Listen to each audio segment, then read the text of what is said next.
My parents called at 2 a.m. screaming, "Caitlin, your brother is in the hospital right now. He's in Aspen. Send $25,000 immediately or he'll be in agony all night." I said calmly, "No." Then I hung up, turned off my phone and went back to sleep. For the first time in 32 years, the only voice in my head was my own. There was no echo of my mother's disappointment, no ghost of my father's silent judgment. For as long as I can remember, my family has treated me like their personal ATM. I'm Caitlin Fletcher, a geotechnical engineer living in Denver, and I was raised to believe my only purpose was to be a safety net for my younger siblings. My brother, Christopher, the 25-year-old golden child who could do no wrong. And my sister, Madison, the 22-year-old influencer princess who believed the world owed her a picturesque life. My dad, Michael, a retired fire captain, was the silent enabler. My mom, Jennifer, was the master manipulator, a woman who could weaponize guilt with a single sigh. "You're the oldest, Caitlin. It's your job to take care of them." That was the mantra of my childhood. And I believed it. I paid for Christopher's first car. I funded Madison's first trip to Europe for content creation. I cleared their credit card debt more times than I can count. I always caved because that's what a good big sister does, right? But that night, listening to their manufactured panic over the phone, something in me didn't just snap, it turned to steel. My refusal wasn't loud or angry. It was quiet. It was final. And what happened next didn't just destroy my family. It revealed they were never a family to begin with. They were a syndicate and I was their sole investor. That 2 a.m. phone call wasn't a request for help. It was the detonation of a carefully constructed lie that had been my entire life. As I lay in the dark, the silence of my apartment felt louder than their screams.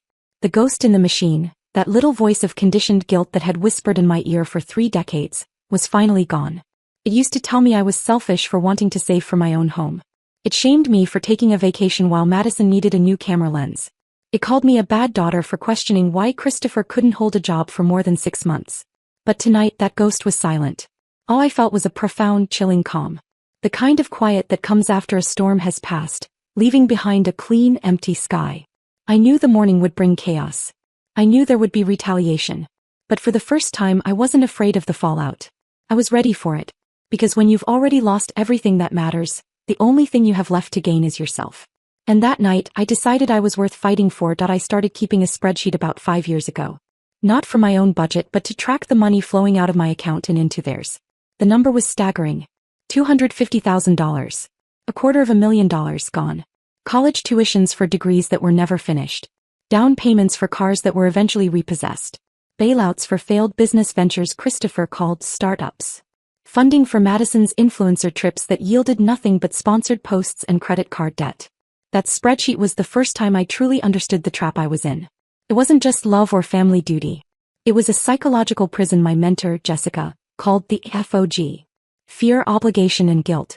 The fear was of being cast out, of being labeled the selfish sister, the ungrateful daughter. The obligation was the story they had drilled into me since birth. That my success wasn't mine, it was a family resource. The guilt was the weapon they used every time I hesitated. My mother could make me feel like a monster for buying a new couch instead of paying for Christopher's $5,000 gaming setup. It was a perfect system of control. Jessica, a senior partner at my firm, saw it from a mile away. We were having lunch one day when my phone buzzed with a Venmo request from Madison for $900, labeled emergency skincare. I started to type in my PIN and Jessica put her hand over my phone. "Caitlin," she said, her voice gentle but firm, "they're not asking anymore. They're just taking. You've taught them that your well is bottomless." He was right. The requests had become demands and my compliance was expected. The final catalyst started 2 weeks before the 2 a.m. phone call. Christopher announced in the family group chat that he and his wealthy friend, Ryan, were going to Aspen for a mental health weekend. He needed to reset. Before I could even react, Madison chimed in that she was going too for the networking opportunities. My mom immediately texted me privately. "Your brother and sister deserve this, honey. They've had such a hard year." Translation: get your wallet ready. I ignored the text. A few days later, a photo appeared in the chat. The 3 of them, Christopher, Madison and Ryan, posing in front of a private jet. Madison's caption read, "Aspen bound. So grateful for family who makes dreams come true." A cold dread washed over me. I knew my parents' finances. They didn't have private jet money, which meant someone was running up a tab they couldn't pay. And I knew exactly who they expected to settle the bill, From the moment they landed, Madison's social media became a performance of obscene wealth. It wasn't a vacation. It was a fantasy reel broadcast to her 2 million followers. They checked into a 3-bedroom suite at the Little Nell, and she posted a 30-second video panning across the marble bathrooms, the roaring fireplace, and the balcony overlooking the snow-covered mountains. She tagged the hotel and added the caption, "Home for the next few days." That night, they were at a private table at a nightclub, surrounded by sparkler-topped bottles of $1,000 champagne. Christopher posted a blurry video of himself throwing stacks of $100 bills into the air while Ryan laughed beside him. I watched it all from my couch in Denver, eating leftover chili and reviewing structural integrity reports for a bridge project. The contrast was so sharp it felt like a physical blow. The next day was even worse. They rented matching white Range Rovers. Madison did an entire photo shoot in a Fendi ski suit that cost more than my mortgage payment. They posted videos from the top of Aspen Mountain, laughing and clinking glasses, completely detached from reality. I was in a 2-hour meeting about soil mechanics when my phone buzzed with a notification. It was a screenshot from Madison's Instagram story, sent by a friend from college. Madison was posing in a boutique, holding up a diamond tennis bracelet. The caption was a poll, "Should I?" My friend's text underneath was simple. "Isn't that the bracelet you wanted for your 30th birthday?" I had sent my mom a picture of that exact bracelet a year ago. He told me it was too extravagant. But here was Madison about to buy it on a whim. The breaking point came that night. Madison posted a perfectly curated photo of her and Christopher at dinner. They were beaming, holding up glasses of red wine. In the comments, one of her followers wrote, "Wow, your family must be so proud and supportive. Big sis must be loaded." The comment got thousands of likes. It went viral within her community. Big sis must be loaded. The words burned on my screen. People saw this fantasy and thought I was funding it. They saw their reckless spending and credited it to my hard work, my 60-hour weeks, my sacrifices. They weren't just spending my money, they were spending my reputation. They were cosplaying as wealthy heirs on my dime, and I was being painted as the benefactor of their ridiculous lifestyle. I stared at that comment for 10 minutes. The anger in my chest growing colder and harder until it settled into a quiet, unshakable resolve. They had no idea what was coming. They thought the bank was still open.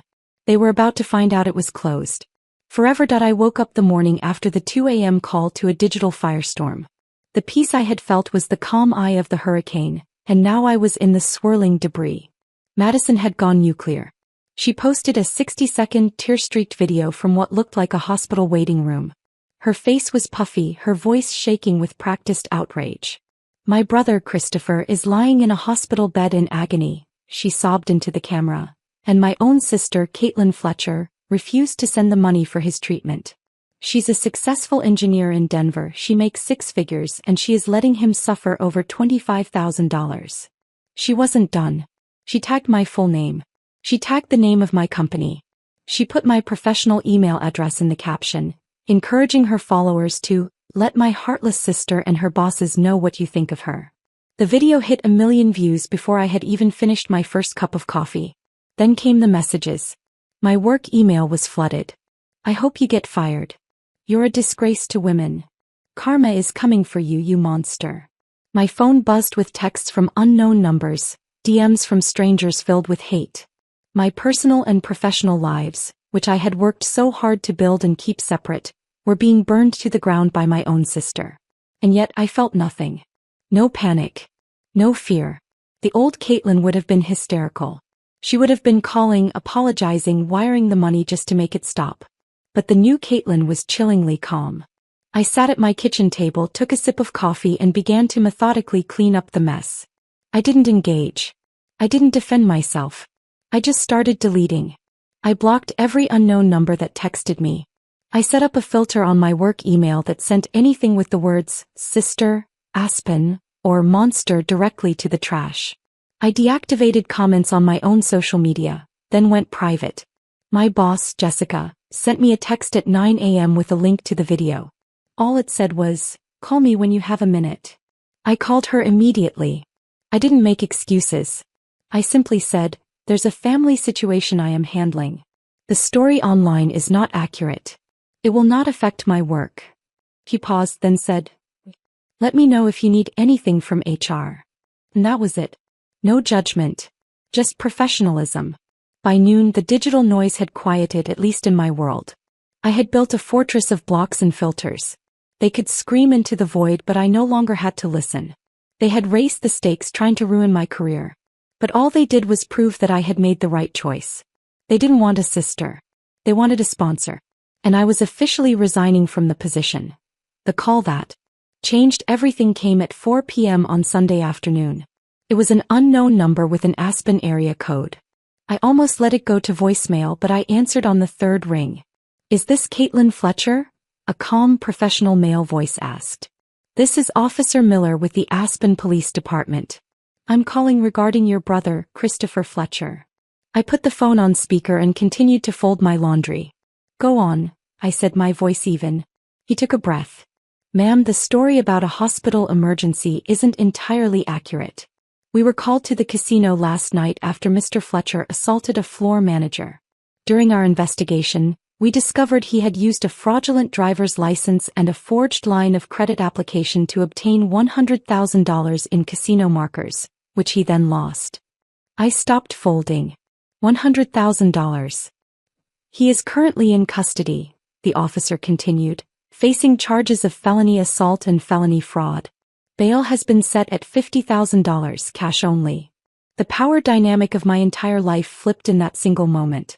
The moral high ground my family had claimed, the guilt they had used as their primary weapon, all of it evaporated. This wasn't a family drama anymore. This was a criminal case. They were facing a system they couldn't manipulate with tears or sob stories.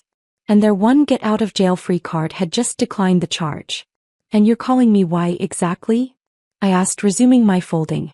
"You were listed as his emergency contact and he's been asking for you," Officer Miller said. "His parents are here, but they seem unable to produce the required funds." I could almost hear the understatement in his voice. I took a folded towel and placed it on the neat pile. "Then his parents have a problem. I'm not his guardian and I'm certainly not his co-conspirator. Please direct all future communication to Michael and Jennifer Fletcher." I hung up before he could respond. Not 2 minutes later, my father called from a blocked number. I answered. The sound was pure chaos. My mother wailing in the background, my dad's voice tight with panic. "Caitlin, they're going to send him to prison. It was all a misunderstanding. You have to help us." His voice was desperate, stripped of all its usual authority. He wasn't a disappointed father anymore. He was just a scared old man who had run out of options. "He committed a felony, Dad," I said, my voice cold. "That's not a misunderstanding. That's a choice." "He's your brother," my mother shrieked, having grabbed the phone. "You can't just abandon him in a jail cell." For years that line would have broken me. But now it was meaningless. "I can," I said. "And I will. You created this monster. You can deal with him." I ended the call and blocked the number. They had no power over me anymore. The FOG had finally lifted. My father made one last desperate plea the next day. He called from a payphone, his voice raspy and broken. "He has a gambling addiction, Caitlin," he confessed, the words tumbling out in a rush. "It's been going on for years. We didn't want to tell you." He explained everything. The secret debts, the loan sharks, the $200,000 they'd borrowed against their house to cover Christopher's losses, telling me it was for home renovations. The Aspen trip was supposed to be his one last chance to win it all back. They weren't just enabling him. They were co-conspirators in their own financial ruin. Now the bank was foreclosing on their home. Christopher was facing serious prison time. And they were completely, utterly broke. "We need $200,000, Caitlin," he begged, his voice cracking. "One last time. We'll pay you back every cent. It's for a lawyer, for the house, for rehab. Please, don't let your mother and I become homeless." I stood on my balcony looking out at the Denver skyline, the air crisp and cold against my face. "No," I said quietly. The word was simple, absolute. There was a long, ragged silence on the other end of the line. Then he played his final, most despicable card. "We gave you the down payment for your condo," he whispered. $40,000. "We gave you that. Doesn't that count for anything?" And that's when the final piece of the puzzle clicked into place. "You didn't give me anything, did you, Dad?" I asked, my voice dangerously calm. He started to sob. Ugly choking sounds. We were desperate, he cried. We took out a personal loan. We couldn't get approved, so I signed your name. We've been making the payments. The world went silent. My down payment. The foundation of my own independence. It wasn't a gift. It was a fraud. Another secret debt they had shackled me with. They hadn't just been taking my future income. They had stolen from my past. That was the ultimate betrayal. Goodbye, Dad, I said, and I ended the call. The collapse was swift. Without my money to stop the bleeding, their world fell apart. The bank foreclosed on the house. Madison's influencer career imploded when the story of the GoFundMe fraud went viral. Her brand deals were dropped, her followers vanished. Christopher took a plea deal, felony fraud in exchange for 18 months in a state prison, followed by mandatory rehab. I moved to a new apartment across town, changed my number and scrubbed my life clean of them. The silence they left behind was the most beautiful sound I had ever heard. My shoulders, which had been tight with tension for 2 decades, finally relaxed.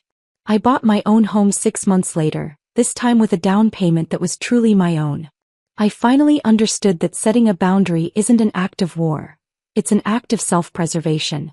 They didn't see me as a daughter. They saw me as a resource. And resources eventually run dry. My freedom had a price tag of $250,000, but I would have paid double.